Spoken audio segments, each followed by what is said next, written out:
magandang araw po mga ka-farmers. Andito po tayo sa Kado Farm at nag-harvest po tayo ng ating pig manure.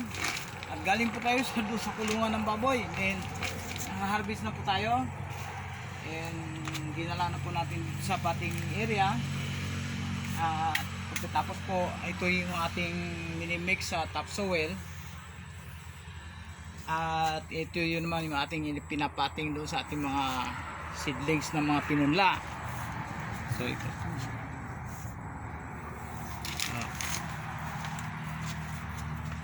Mix po ng topsoil at saka ng pig manure. Yan na po yung ating good soils na po siya. Yan na po yung ating pinapating sa ating mga halaman, sa mga pinunla po natin ng mga buto. Yan. Ito po yung mga punlang ito. Then yan po yung ating ipinapating sa mga susunod na araw.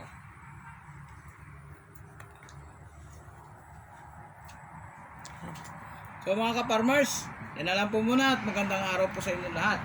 Thank you. Ta, yan na.